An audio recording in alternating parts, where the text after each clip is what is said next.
Hey, Mike with Nerd Problems Gaming here, and today's video will be an unboxing video on One Deck Dungeon, so let's get into it. Alright, now that we got the game out, let's jump in and see what's inside. So, One Deck Dungeon is basically a roguelike dungeon crawler in board game form.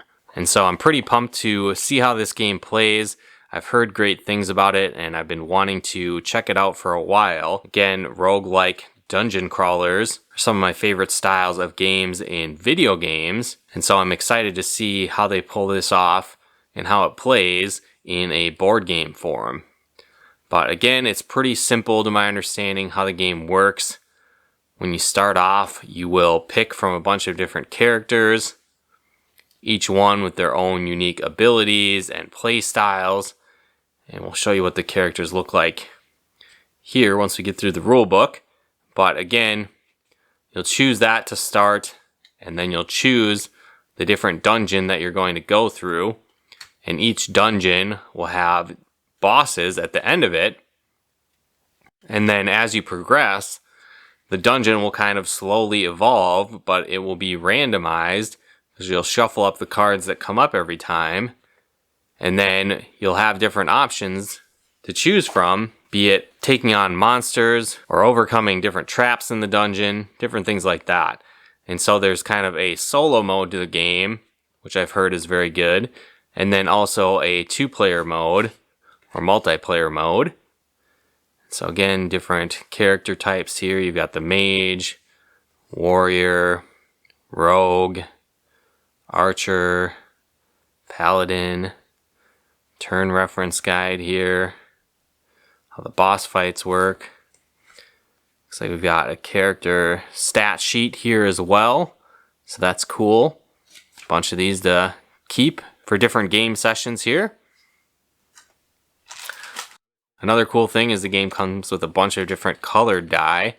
So again, depending on what the challenge is, you might need certain die of certain types, and again, a certain value to overcome the different challenges and monsters, so that's cool. Looks like that'll be a lot of fun. You've got the heart pieces. This will track damage on your characters. And I believe these are potion tokens that you can put on your card to track potions to heal yourself. And now these are the dungeon cards of basically the things that you'll encounter. So again, you'll encounter things like monsters like goblins, maybe locked doors, kind of traps that you'll have to get past. Again, different rats, cave-ins, shadow monsters, spiked log coming at ya, wraiths, flame statues. And so again, when you defeat these, you might get to add new stats to your character, making them a little bit better, like improving their agility or your health. Depending on when you defeat them, you might add this to your experience level to help your character level up, which is cool. And again, you'll continue to go through the dungeon, encountering various different bandits, monsters, traps like you'll see here. And then as you go through, eventually, you'll be able to reach a stairway, which will bring you down to the next level within the dungeon. And so, to my understanding how it works, you need to go through 3 floors in the dungeon and defeat the boss to clear the game.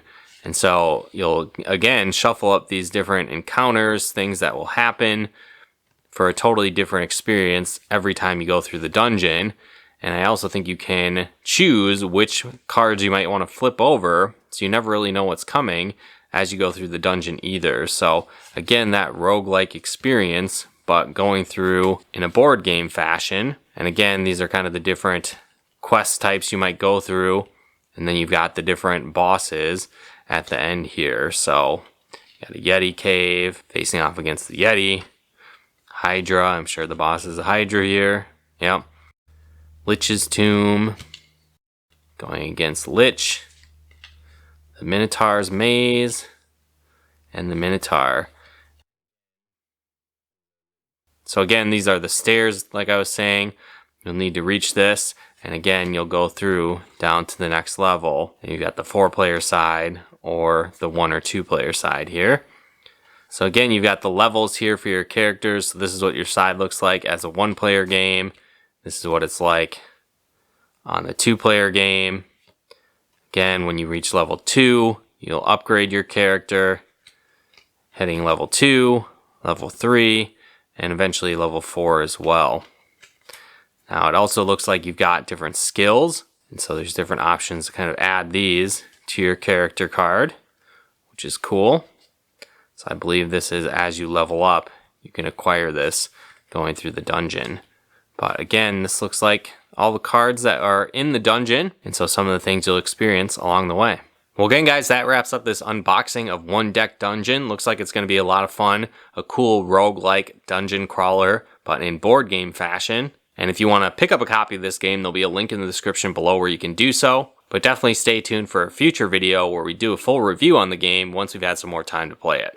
Well, again, guys, hopefully you enjoyed this unboxing video on the One Deck Dungeon board game. If you did, be sure to smash that like button as it really helps out the channel. If you'd like to pick up a copy of this game, there'll be a link in the description below where you can do so. And if you like videos like this on video games, board games, and everything nerdy, check out one of our other videos here. And if you haven't done so yet, be sure to subscribe and turn on the bell notifications to get the latest updates of new nerd videos we put out. Well, once again, thanks for tuning in, and we'll talk to you more soon.